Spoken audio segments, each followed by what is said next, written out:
Hey everybody, my name is Kevin Pira. I am a certified financial planner, and today I'm going to be breaking down the different financial designations that a financial advisor can have because it is truly the alphabet soup when it comes to these credentials.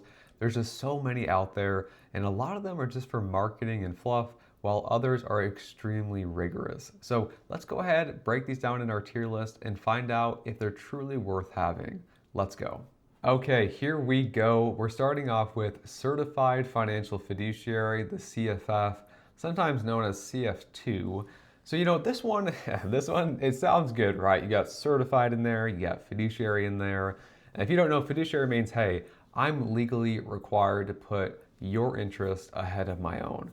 Sounds good, and it is, and any financial advisor you work with should be a fiduciary.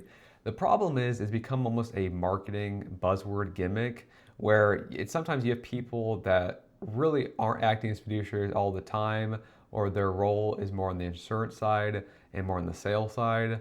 And they usually get this just so they can say, hey, I'm a CFF, I'm a certified financial fiduciary. So I don't like this one. And the reality is you can get this in a couple of days, in a couple of weeks. It doesn't show you have deep marketing or deep technical experience and expertise. This one quite literally is more of a marketing gimmick. So for me, the CFF is going in D tier, and that is where it rightfully belongs. Enrolled agent. So enrolled agent, this is not a designation per se. This is a credential license awarded by the IRS, the federal government. And this is, hey, you can represent people before the IRS. And this is for tax matters. And you're going to see a lot of tax preparers have this, accounting folks. This is where you're going to see the enrolled agent shine. I believe it's a 3-part exam. It's not going to be as difficult as like the CPA or anything like that, but you can still earn this, in a few months, maybe up to half a year, depending on your speed of study.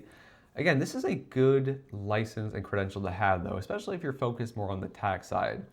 Now, does this mean you are a person who has a deep understanding of financial planning or investment management or encompassing accounting and taxes? No, but I would consider this A tier just for the fact that it's a legit, license by the IRS. It's not something that's super easy, you can get overnight. I think it's a solid A tier. All right, next we have Certified Plan Fiduciary Advisor. This one, just if you just saw this, you probably sounds like CFP, right? Just if you saw it at somebody's name. But the reality is, this one is you're going to be more on the 401k and those employer-sponsored plans. So if you're somebody, an advisor who's more selling to those people or trying to pitch to those people, you may see somebody with this type of designation. However, this really doesn't signal that you have much expertise in actual financial planning or anything like that. It doesn't really take that much time, to get. You're talking maybe 1 to 3 months to get this designation at most. So for me, you could put it in niche. I'll put it C tier. Again, if you are on the employer-sponsored side of things, this is where this designation is going to come up. But if you're just coming to a financial planner just as a consumer to work on, your family finances or your personal finances, if somebody has this, it doesn't really mean anything. So I would categorize this as C tier because it's not like a true marketing gimmick like CFF. But it does have some backbone to it, but nothing really, in depth. Chartered Market Technician. So this is a designation that's more focused on technical analysis. So this is not really a designation you're probably going to see too many financial planners and advisors have. It is not an easy designation to get. There are 3 exam levels, and it really does go in depth on technical analysis. The problem is I just do not think technical analysis is a great method of analyzing a stock or trying to predict its future stock performance. And for me, it's one of those designations, while it's very in depth and rigorous in some ways, it just doesn't really make sense for a financial planner to have. And even then, it's around technical analysis, which I just think is a little bit of, astrology for men. So for me, we'll put it in niche just to be nice. Because it's not something you can just do overnight or in a few weeks. There is some serious, coursework kind of going on here. And again, it's just focused on technical analysis though, so it's very specific. And if there are applications where for, the person, or if you're someone trying to get this designation where technical analysis makes a lot of sense, and that might be the gold standard of technical analysis. But for me, I'm going to put it as niche, and I think it fits there pretty well. Accredited Wealth Management Advisor. So again, this is one of those designations that I wouldn't say it's just pure marketing.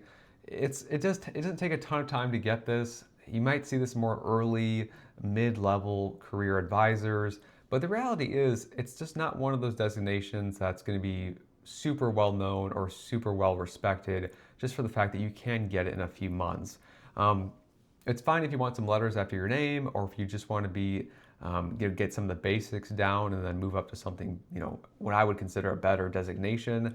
So for me, let's put it in C tier just for the fact that it does at least sort of stay in this lane of the basics of financial planning, but I don't think anybody's going to be fooled by thinking this is like one of those top tier designations.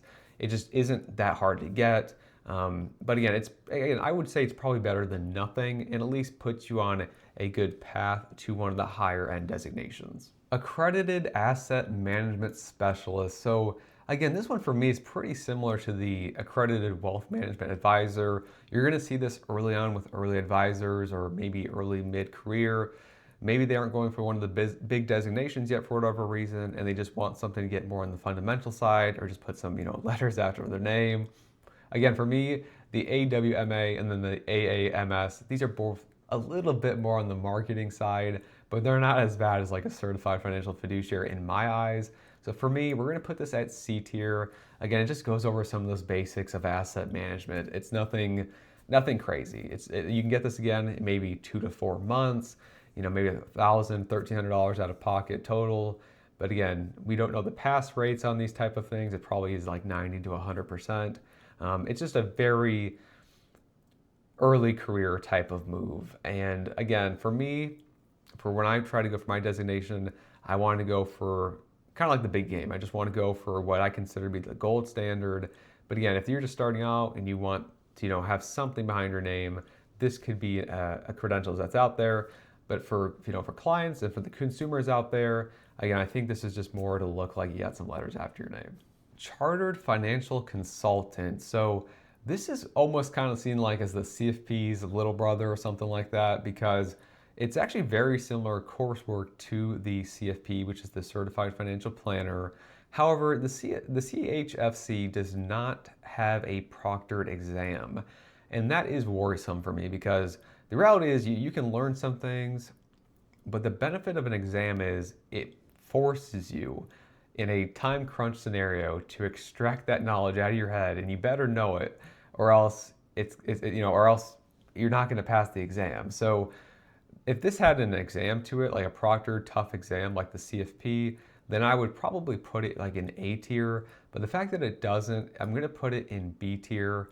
When I'm looking at this, though, I have enrolled agent at A, which you could argue that the ChFC is just as hard as the enrolled agent, if not harder in some ways.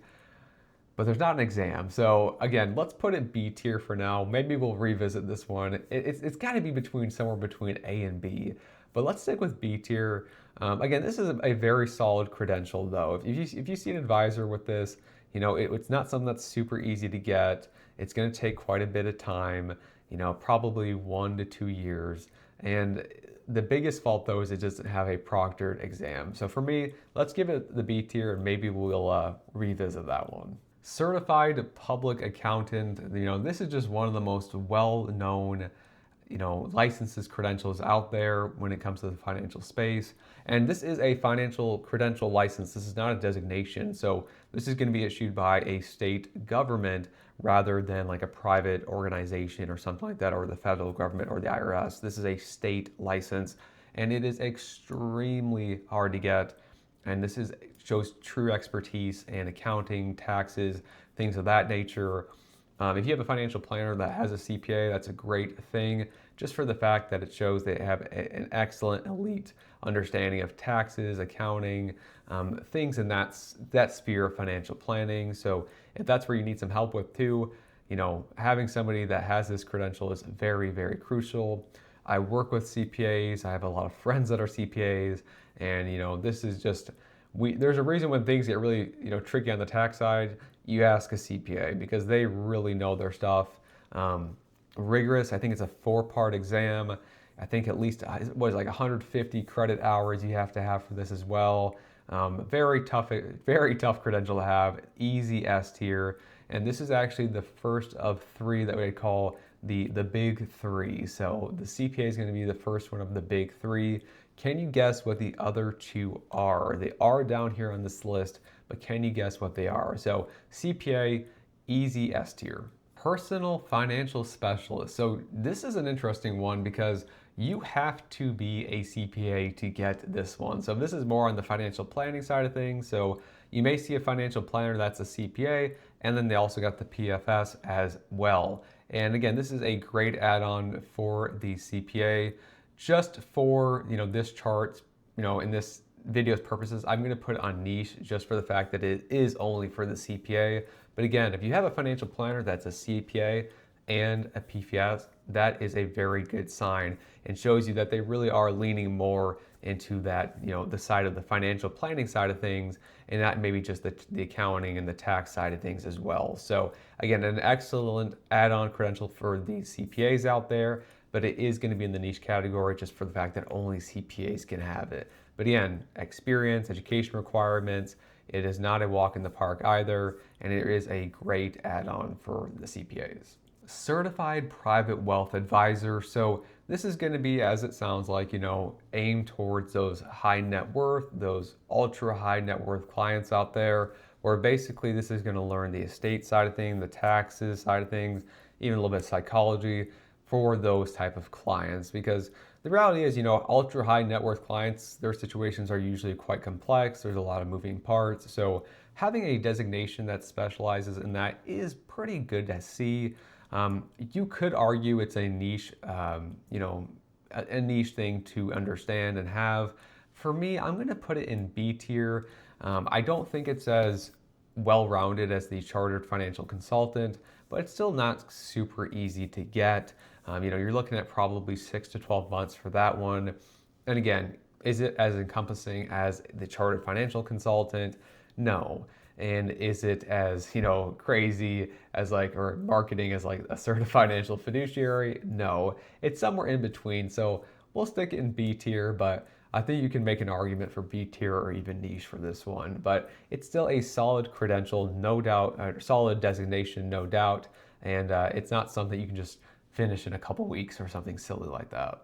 Okay, we have the Certified Investment Management Analyst. So this is an interesting one. This is going to go more in depth on, portfolio construction, investment management, asset allocation, things like that. Again, I wouldn't call it as hard as a CFA, right? Because the CFA is a whole different beast, which we'll get to. But it has some, similarities there. Again, is it one of those credentials that after your name, is it going to look really good, or is it just going to look like extra letters? For me personally, I think that if you are somebody who's more focused on the portfolio construction, investment management, things like that, I think this is a very solid designation to have. But again, you do have to weigh, how this looks versus maybe going for something else like a CFA, which is going to be much more respected, generally speaking. For me, I'm going to put it B tier for right now. You could really make an argument that it's, let me think about this actually, because, we have an enrolled agent at A, and, some of these down here, these B tier, might be just as hard as an enrolled agent, if not harder. So let me put this up here. And then for these two, I might put those at A tier. These, I really want to get your guys' opinion. What do you think about these four? Because these four are sort of giving me some hesitation between A and B tier. They're definitely right around there, or maybe niche, you could argue. So for now, let's put the Certified Investment Management Analyst at A tier. Again, tough exam. I think it's got a 55% pass rate. It's something that takes usually about 6 to 12 months or so. And the coursework is definitely legit. It's not marketing fluff or anything like that. It's just more in it's kind of a weird specific lane. So let's give it A tier, and then maybe we'll revisit that one as well. Certified Financial Planner. So this is the designation that I hold myself. This is an easy S tier, and no, it's not because I hold this designation. I decided to choose and pursue this designation over any other one because I want to provide holistic financial planning, and I wanted the absolute gold standard when it comes to that, which is the CFP. It takes about 18 to 36 months. You're going to need 4,000 or 6,000 hours of actual experience giving financial planning to earn the credential. It's a tough, long exam. And also, of course, you have the ethics side of that, which I'm already a fiduciary regardless, but there are some ethics and continuing education that you have to take care of. But, you have the experience, the coursework, the exams, the ethics. It is a robust credential, and it is the gold standard when it comes to financial planning. When we look at these, this is the second one of the big three. So we have the CPA, the CFP. Can you guys guess the third one? I'm sure you probably can, but we have, what do we got here? About 7 or so left. Can you guess which is the third big three? And I do know some people that have a combination of these two, of the CPA and the CFP. That's a very strong combination to have, guys. So again, CFP, gold standard for financial planning. If you want to be a financial planner, a financial advisor, I'd say go for this one. This is the big one. If you're working with an advisor, no doubt about it, the CFP is the one for them to have. So again, great credential to have. I'm glad I pursued it, super happy with it.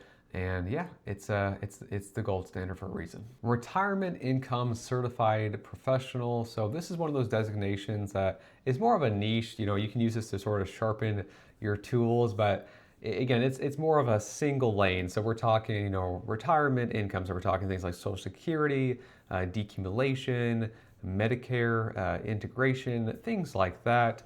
Again, you could argue this is probably a niche category or designation. In terms of difficulty, it's nothing super crazy. It's nowhere near like a CPA, CFP. But again, it's still something that does take time, probably maybe 6 to 12 months to get around there. And it is still a meaningful credential. It's not just marketing fluff. So if you are somebody maybe that works almost exclusively with retirees, this would be probably a really good credential to have. For me, I'm going to stick it with a niche. If I didn't put it in niche, I'd probably put it somewhere around maybe B tier or something like that. But again, I'm not super familiar with this one, so I kind of gotta just go with this for now. If you are somebody with the RICP designation, let me know. Curious to hear your opinion and what you think of the designation you earned. Chartered Life Underwriter. So this one is not, marketing fluff or anything like that. We're talking 6 to 12 months to get this one.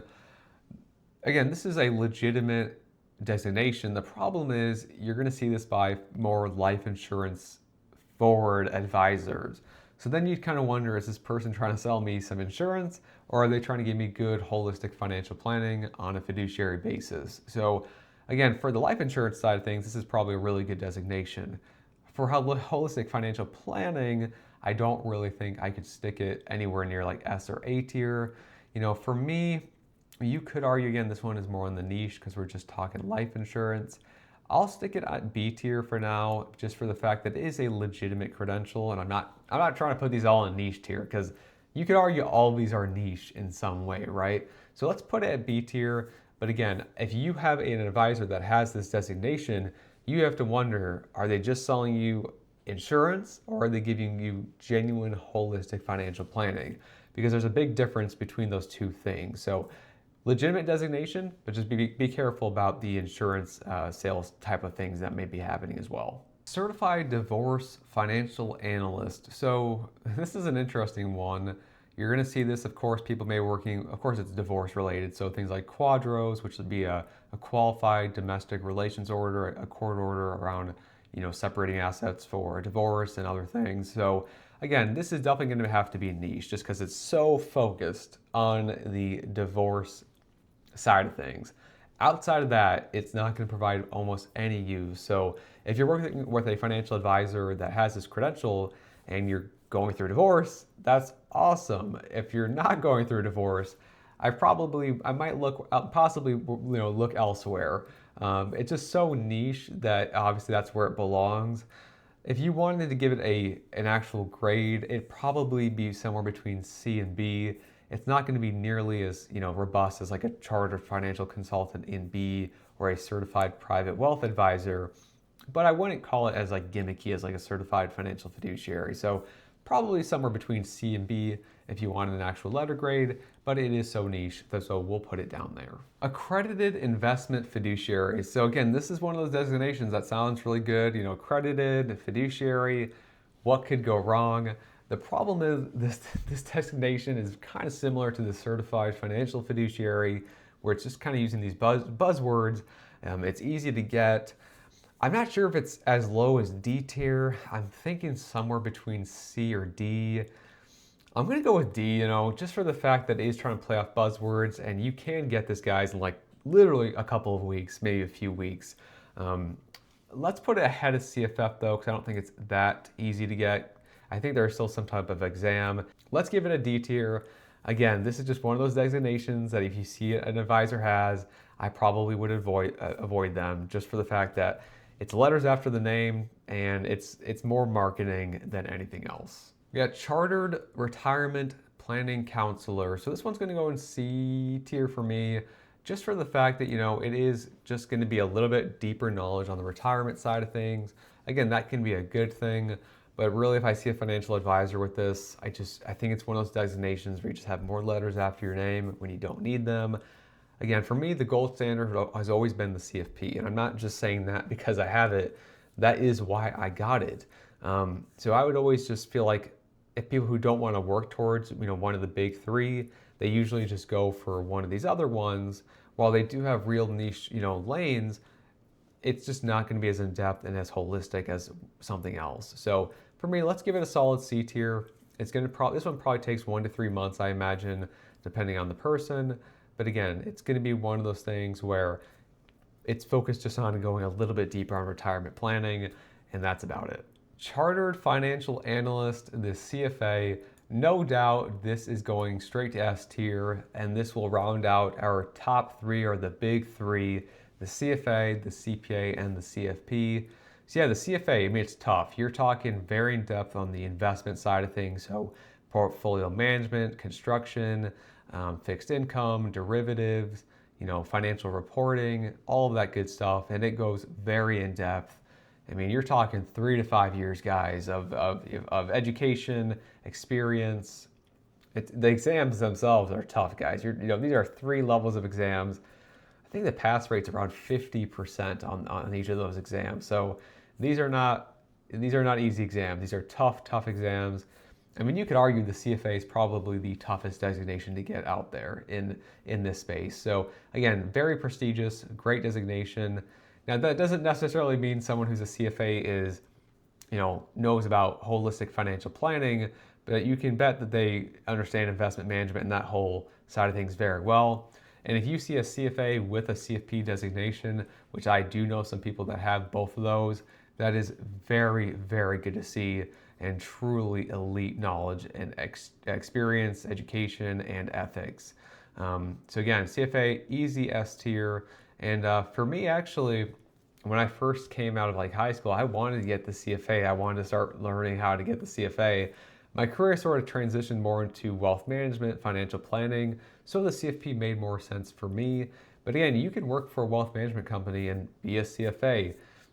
It's not going to be looked as a bad thing, no doubt, but you may be more of somebody who constructs portfolios, just trading and things like that. But you can definitely be a financial planner with the CFA. It's going to do nothing but boost your credibility and your credentials. So again, easy S tier, and no doubt rightfully so. Behavioral financial advisor. So this one, again, it's just one of those that's more, I wouldn't say on the marketing side, but it's just such a small, soft skill set to have. There's no doubt financial planning is very intertwined to behavioral finance, but it just doesn't really make sense for me to have a designation around it.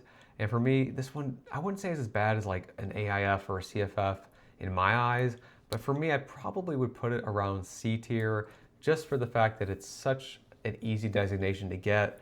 You're talking maybe a few weeks, maybe a couple months to get this one. I will say though, it does have a proctored exam for the final exam, which is good to see at least. It's not just something you can finish in like 10 minutes online, some silly open book exam. So that does bump it up a little bit. But again, it's not going to be anywhere near like a a chartered financial consultant or a certified private wealth advisor. But again, it's still better in my eyes than the D tier category. Last and least, we have Certified Senior Advisor, the CSA. So this is just pure marketing designation, guys. You're going to see this more on the insurance and the bank side of things, just to say, hey, I have a designation and have some letters after my name, and I am certified to work with, elderly folks and clients. And again, the reality is they're probably just selling them crappy insurance products anyways.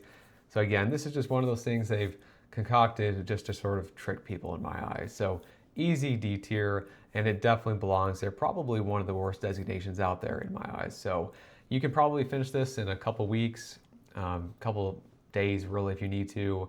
And again, I don't think it holds any real credibility or value. It's just there for marketing.